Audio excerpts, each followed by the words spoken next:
What's up, ladies and gentlemen?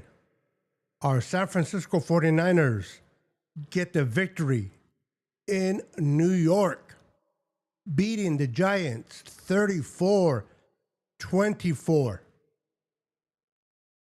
We got to talk about Mikael Williams. Is he hurt or is he not? Right after this.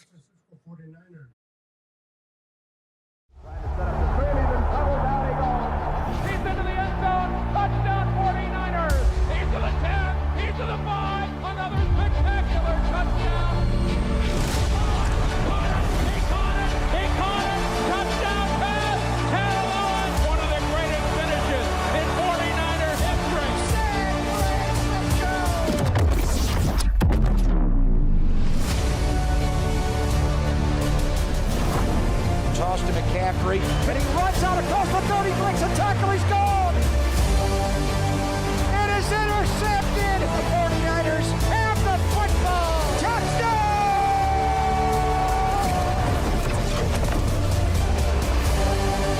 He's into the end zone! Touchdown! Touchdown! 49ers!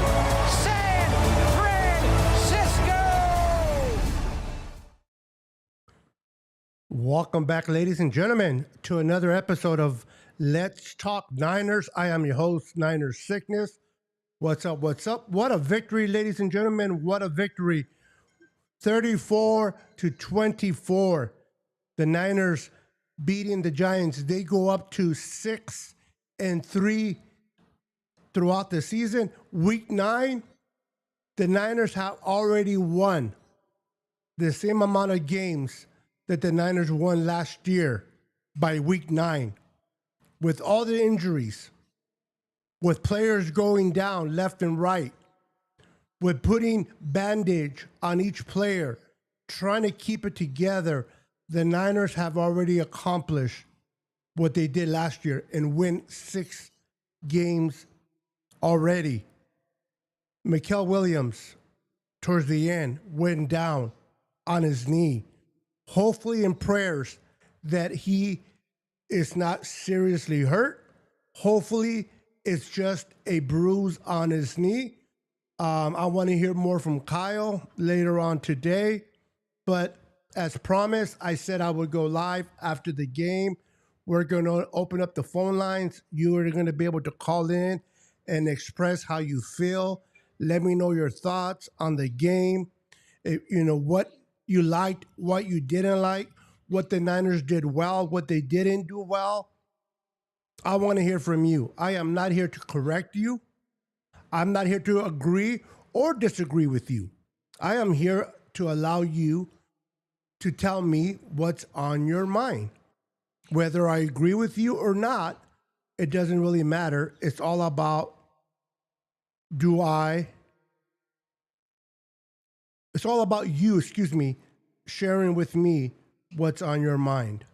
Let's say hello to those in the chat. We got Eric. Hold on, guys. We got Eric Wallace in the house. What's up, Eric? And we got Jimmy in the house. What's up, Jimmy? For those that are in and coming in, welcome to the Niners Sickness. I am your host to Let's Talk Niners, a YouTube channel. Much appreciate each and every one of you. What's up, Jimmy? I'm doing good, brother. Always better after a win. But win or lose, I want to see the Niners play and give it their all. And the Niners did that today. Great game by Mac Jones. Great game by Christian McCaffrey. The offensive line did well for the most part. Our running game was good. I get it. The Giants are probably the worst against the run, but still, the Niners were able to run on that defense. And by doing so, the Niners were able to get the lead and never surrender the lead throughout the game. What's up, Vidal? Torres is in now. What's up, Vidal? Yeah, our Niners beat them Giants today, 34-24. That's all that counts. Let's go Niners. Let's go. I love that. Correctamundo. That is correct, man. At the end of the day, a dub is a dub, whether you win by 20 points or whether you win by 2 points. A dub is a dub, and the San Francisco 49ers, Robert Saleh, continued to coach his butt off with that defense that if I asked you, who is the leader of the defense right now? Without Nick Bosa, without Fred Warner, who is the leader of that defense? And Robert Saleh is doing one hell of a job coordinating and coaching these young guys up. And let's not forget about Kyle Shanahan. Whether you are a big fan of Kyle Shanahan or not, Kyle Shanahan is coaching his butt off. He is worthy to be coach of the year. A hurt team, a team that never had their starting receiver from the get-go and Brandon Ayuk, a team that lost their quarterback week 2, lost their defensive end in week 3, lost their middle linebacker in week 7, and losing George Kittle, losing other players, and yet be able to coach this team the way this team has been coached. Whether you're a fan of Kyle Shanahan or not, he makes his mistakes, and I'm not here to make a point whether he's a great coach or not. But if you love him and you like him, that's good. If you don't, you got to still admit that he's coaching his butt off. I am doing good, brother. Doing good. Just coming on here, doing a live. I'm going to be opening up the phone lines, even if it's 5 of us, 10 of us. I'm going to give you guys the opportunity to speak. And what I do on my channel, I'm not going to debate. If I disagree with you, I'm not going to debate you. I'm not going to criticize your points. I may not agree with them, and I'll say that I don't agree. But I'm opening up the phone lines so that you can express how you feel. We all feel different. We all see the game different. We are all 49er fans.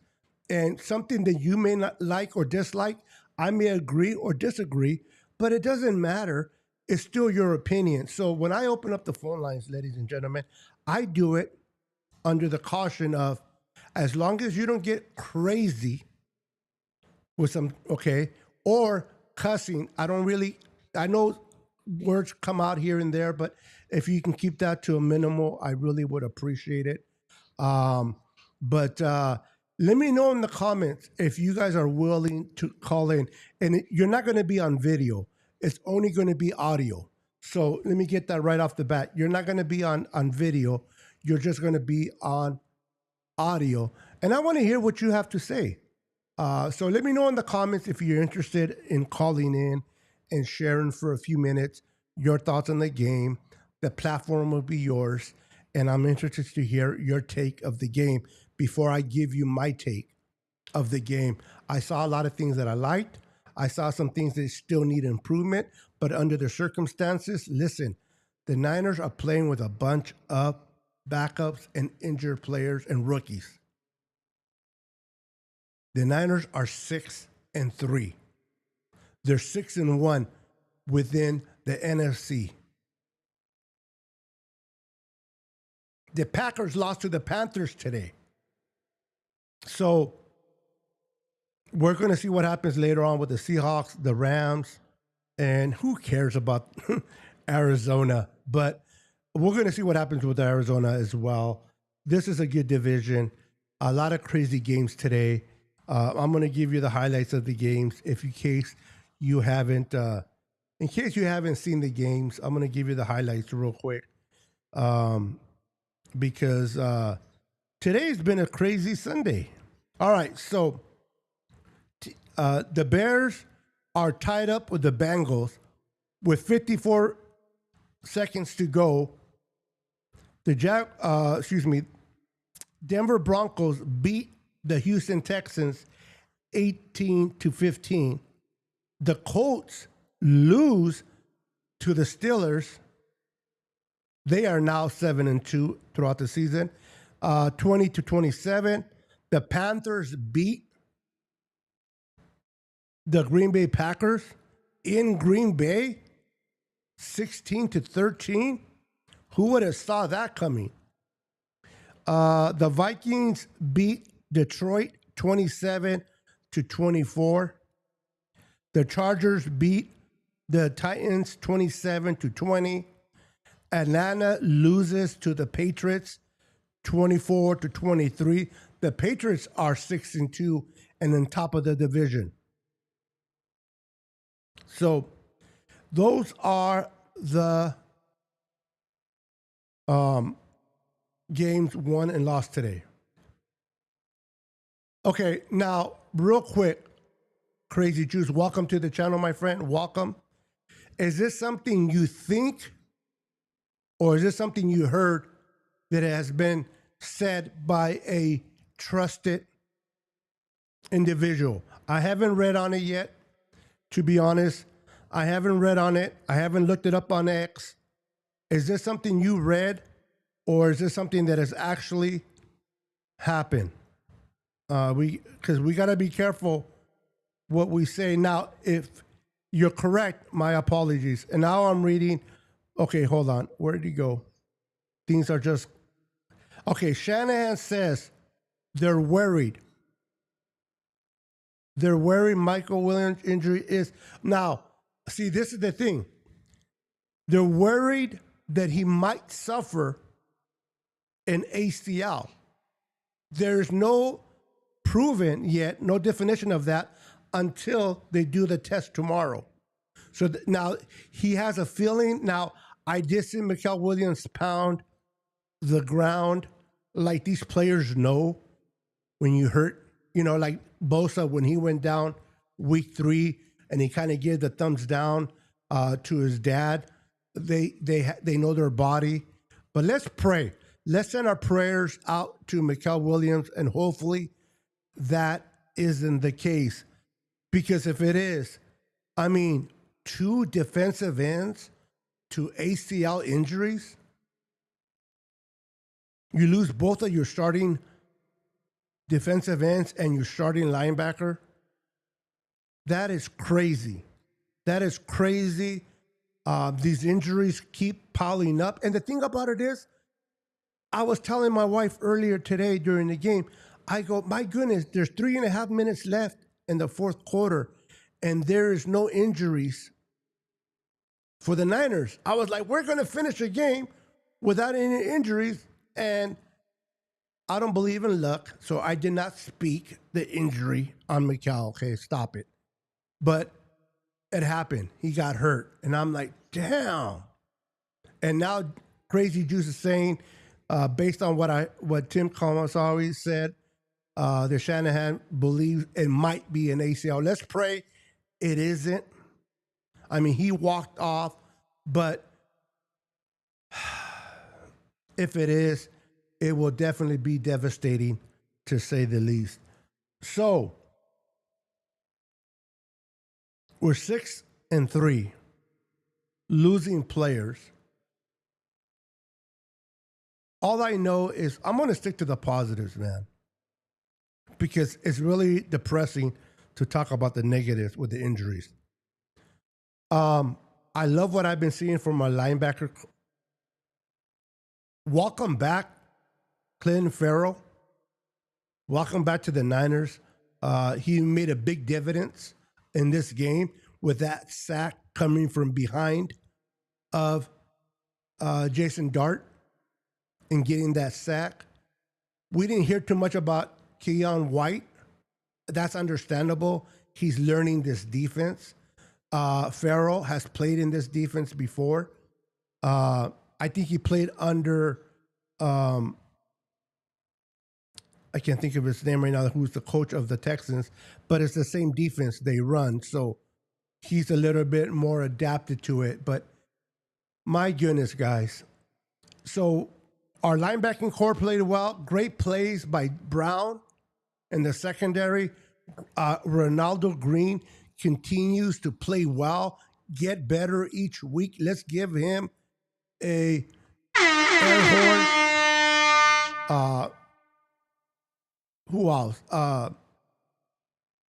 Our young number 20, Strout, is continued to play good football as a rookie. Our secondary looks good. Imagine if we had the pass rush. Honestly, think about it for a minute. If we had the pass rush to get to the quarterback with the way the secondary is playing, man, but you need, now we put some pressure on the quarterback today, but it is hard to get to the quarterback with just your front four without Nick Bosa and now possibly without. Now, Mikael Williams wasn't really rushing the passer. He was more defending the run and containing the outside. If he is missed for the rest of the season, I am interested to see who they put there and do they begin to give up yards on the ground because of it? I don't know. But the Niners won 34-24. They're 6-3. They're 6-1 within the NFC. Hopefully the Niners continue to get some players back. They're going to get Brock Purdy back eventually. They're going to get Ricky Parcell back eventually. But it's like, it's hard to get excited about players coming back when you're losing players in the process. But the heart of the 49ers have been amazing this year. The heart of the Niners have been amazing. They just don't quit. Losing players, losing your top players can be devastating, emotional, draining, but they don't give up. They fight, they fight, they fight. Robert Sala's coaching well. Kyle is coaching his butt off.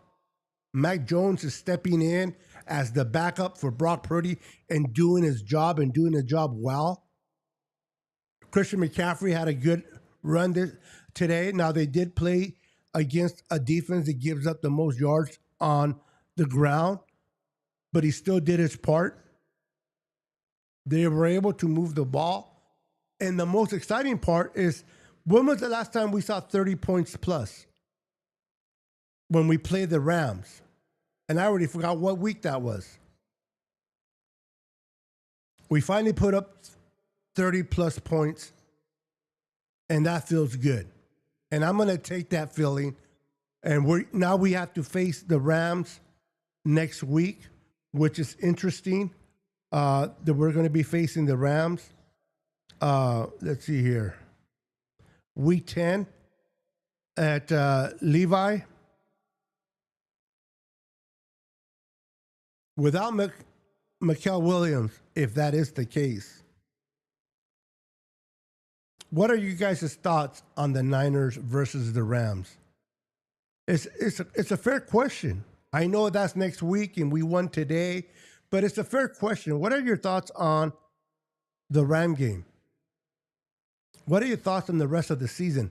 Now, I don't know how far we're going to go. I don't know what we're going to accomplish this year, but I do know this. The Niners are fighting and they're playing for their coach. They are not giving up, and the rookies are getting the necessary reps to get better.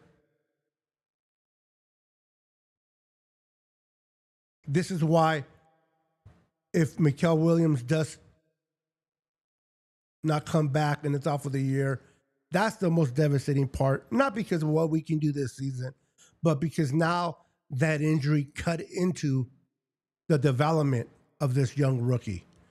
How many know the more snaps, the more games you play, the better you get? And if that's taken away because of an injury, that sucks.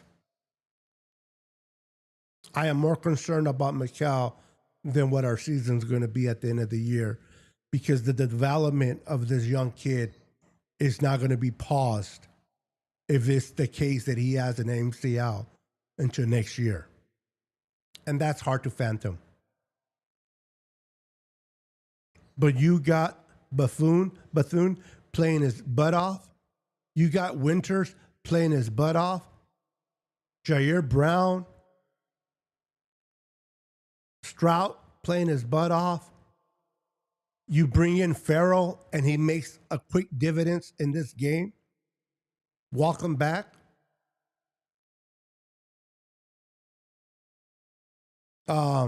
Sam got a sack today.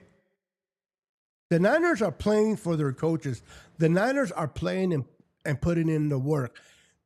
Despite the injuries, despite the emotional weight of losing players, they are still coming in each week and giving us, the fans, a chance to enjoy a victory.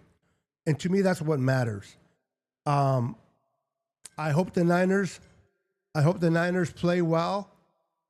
I hope the Niners continue to stack up wins. It's going to be harder with these players out. But if anything that I've learned this season about our Niners, they have heart. They have heart, and they're playing, and they are not surrendering to the season. They're not giving up on the season. They expect to win. They expect to compete. And that's all you want from your young players. And Robert Saleh's coaching his butt off. Kyle's coaching his butt off. Niner fans, we have to get excited somewhere. I mean, when we lose players, it sucks. But look at the Packers. They lost to the Panthers. I get it. Any given Sunday, right? Any given Sunday, you're going to lose to a team you're not supposed to lose to. I get it. But it happens. It does. It happens. So I want to get your thoughts, guys. I want to get your thoughts on the game today. I'm not going to be long. I know there's other other content creators that have a greater following than I do. I know there's other people out there talking about the Niners, and they'll probably be more interested than I am. But as a Niner fan, I still want to be able to come on here, share my thoughts on the process of the 49ers this season, and then move on. So thank you for those that are joining and those that are sticking with me. I appreciate each and every one of you. You guys definitely deserve a hand clap for that. Because there are definitely more better content creators out there than me that have more followers, and they are great and good for them. But I like to come on to express how I feel. And the best way to do it is to have your own channel. Whether you have 20,000 people following you or one. If you want to speak your mind, I challenge you to create a YouTube channel. Create your YouTube channel. Speak your mind. Don't be afraid of what people are going to say. Don't be afraid of people are going to agree or disagree with you. You do you. If you love talking about your beloved Niners, get yourself a mic. Get yourself and put yourself out there and let the chips fall where they may. I don't have a big following. I don't have 200 or 300 people watching me when I go live, but I get excited and I like to talk Niners. And even if I'm talking to myself, that's all that matters. But the Niners won today. I'm excited. They play the Rams. They host the Rams. And the Rams are playing right now, and they're playing a really bad team. Who are they playing? They're playing the Saints. Oh, when the Saints come marching in. Seattle plays at 5:20 tonight. Seattle at the Washington Commanders. They're favored by 2.5 points. And then Arizona finishes the week on Monday night going to Jerry's World against the Cowboys. And the Cowboys are favored by 3.5 points at home.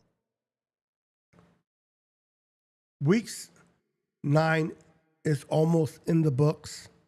I can't wait to see the game between Buffalo and the Kansas City Chiefs. That's going to be a good game. Let's see here. Buffalo is leading by 7 in the first quarter with 6 minutes and 16 seconds to go. I'm excited to see that outcome. The Raiders are playing the Jaguars. What a season for the Raiders, man. Listen, if you're worried about our Niners and the way the Niners have been playing, just think about the Raider fans. Think about the Raider fans, and that should make you feel better. If you're like, man, we lost another player, man, blah, blah. Think about the Raider fans, and that should kind of lift up your spirits because the Raider fans and the Raiders are struggling big time. Big time. And that's funny as heck. Let's see here.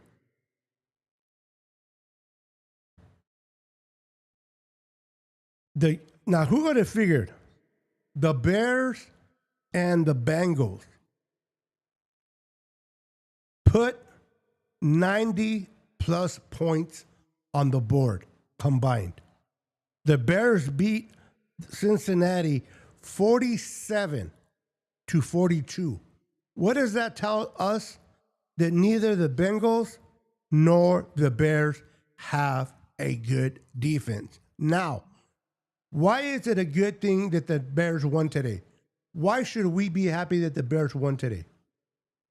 Because the Bengals are now 3-5. Well, they're going to be 3-6 today.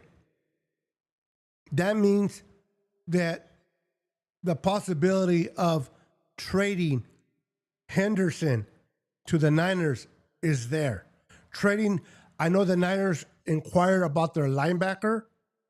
So the possibility of the Bengals trading players is before the deadline on the 4th of November. Now the pressure is on the Bengals to get draft picks for these players. So the fact that the Bears won and beat the Bengals today, it's a good thing for us Niner fans because we need help, especially now if the situation with Mikael Williams is a real thing. If he is indeed injured his ACL and is out for the season, I'm not saying he is. Let's pray that he's not. But if that is the case, then the Niners really have to go out and get some pass rusher, and they can't get someone in the 6th round like they did with Keion White, excuse me. They need to get someone like Henderson. They need to go get somebody out there that can make a difference on this defense. Losing Mikael Williams with the possibility of losing him for the year, it's not something that should be taken lightly. The Niners are 6-3. Do the Niners go out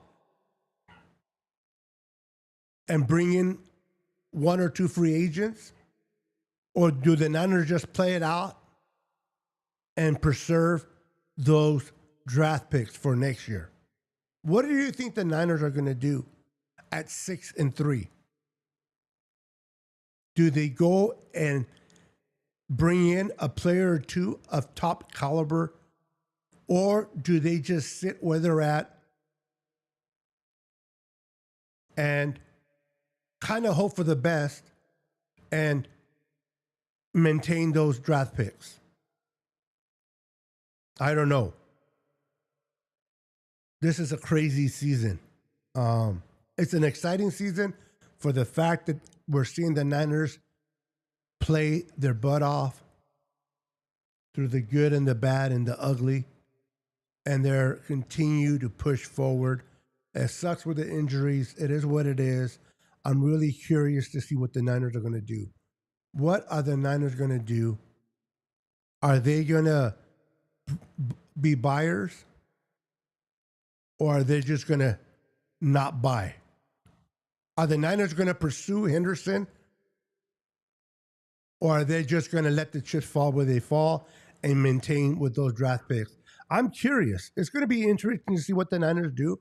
as we all know, the deadline is on the 4th of November, which is Tuesday. Tuesday by, I believe, 3 p.m. Pacific or 4 p.m. Pacific, 1 o'clock Eastern. The deadline closes. Do the Niners pursue an edge rusher, or do they keep their draft picks at 6 and 3? They're 3-0 in the division. They're 6-1 within the NFC conference. Their offense is starting to play better and putting up points. Yes, we played against the Giants. I get it. But they still were able to put 34 points. Our special teams is playing way better. Do the Niners invest in a pass rusher and give up a 3rd or 2nd round pick to bring in a top caliber pass rusher? Or do the Niners keep their draft picks for next year and build that offensive line? It's going to be interesting to see how it plays out. But nevertheless, I am a 49er fan through the thick and thin, through the good and the bad and the ugly. I am faithful to my 49ers. And do I always agree with John Lynch or Kyle Shanahan? Absolutely not. Do I believe that and trust that they will make the right decision for this organization? Yes. So I'm curious to see what the Niners do before the deadline. Do they go out and get some players? If, of course, now people need to understand this, and this is what I see a lot on X. Man, why didn't the Niners pursue, what's his name, from the Raiders? I can't think of his name right now, but you know who I'm talking about. Their best pass rusher in the Raiders. Why don't the Niners get him? What are the Niners? People forget that it takes 2 to tango. It takes not just the Niners wanting him, but the Raiders willing to depart from him. Same thing with Cincinnati. If Henderson doesn't come to the Niners, it's not because the Niners didn't pursue him. It's because Cincinnati doesn't want to get rid of him, or the price might be too high. And if another team takes, let's say another team gets Henderson over the Niners, a lot of times we assume that the Niners did not do their part. We begin to judge the Niners organization. We say, Kyle, you were not aggressive enough. John Lynch, you were not aggressive enough. And then if they become aggressive and they do get a player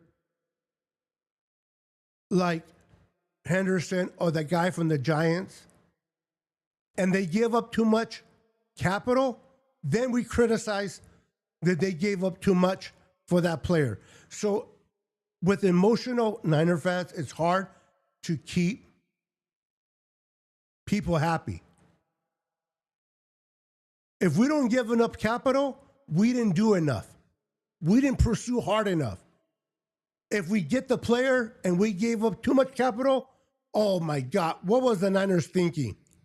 Why did they give up a 2? Don't they know that we need help on the offensive line? So these are decisions that Kyle and John Lynch have to make. So I believe and trust. And if that makes me a Niner butt kisser, it is what it is. What's up, Bebop? How you doing, sir? Dub City. I'm assuming the Warriors won today. My Lakers play tonight. I can't wait to see my Lakers win again. Do we need LeBron James? Or should we move on? We're not going to discuss that here. But welcome to the channel, my friend. So I'm interested to see what direction the Niners go. We're 6-3. We beat the Giants on the road. We come home, and now we got to play against the Rams. The deadline is on Tuesday by 4 p.m. Pacific. The Niners have to make a move. Do they make the right move? Do they give the right amount of draft picks for that move? Or do they sit back and stick to their guns and not overpay for someone because they're in need? See, before the deadline comes around, the Niners look like the desperate ones. Man, I think the Niners are going to overpay because we need help on the defensive line. So other teams are like, man, these guys need help. They need players. So they're going to overpay. So if we want a 3 for this player, they'll give a 3. Now, the closer we get to the deadline, and let's say the Niners are offering a number 4, and that team wants a 3, maybe closer to the deadline, they buckle and they say, okay, we'll trade him to you for a 4th. It's a game between teams. In the beginning, before the trade line, the desperate team who has players hurt don't have the leverage. The team with the player has the leverage. But then the closer we get to the deadline, now that pressure goes on the team with the player and less on the Niners. And I am glad that the Niners have been sticking to their guns and not giving up unnecessary capital and overpaying for a player. Now, I expect this week the Niners to be heavily involved in a trade. Whether they are successful or not, we have to wait and see. But I do believe they will attempt to go get someone for the right price. Will they give in and overpay, or will they stick to their guns and get that player they want and they covet for the price they want? All right, guys, I've been on here for 40 minutes. I'm not getting enough traffic.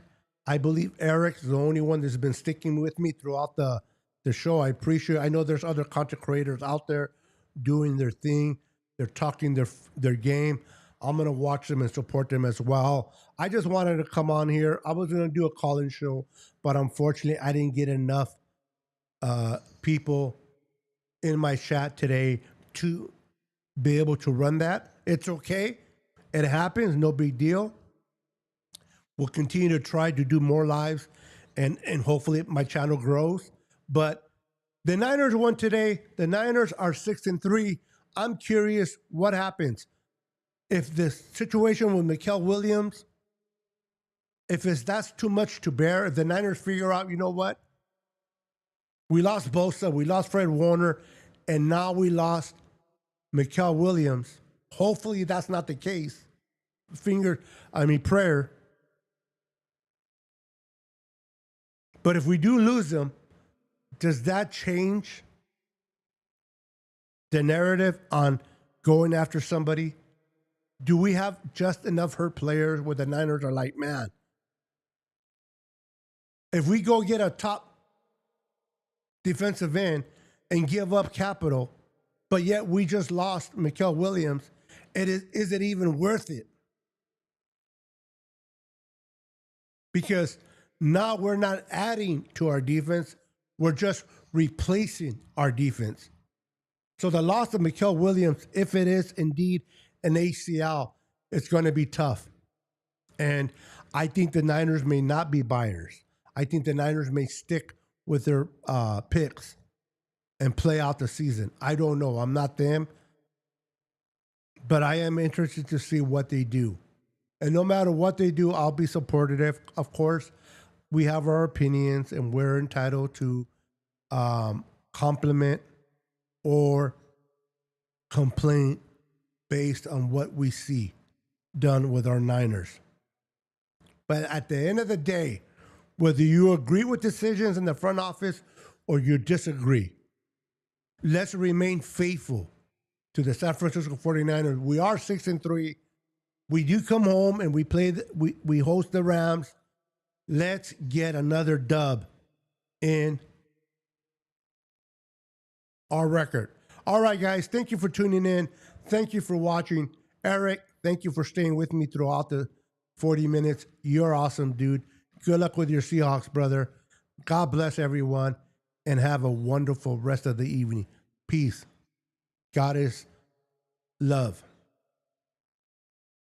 10, 9, 8, 7, 6, 5, 4, 3, 2, 1.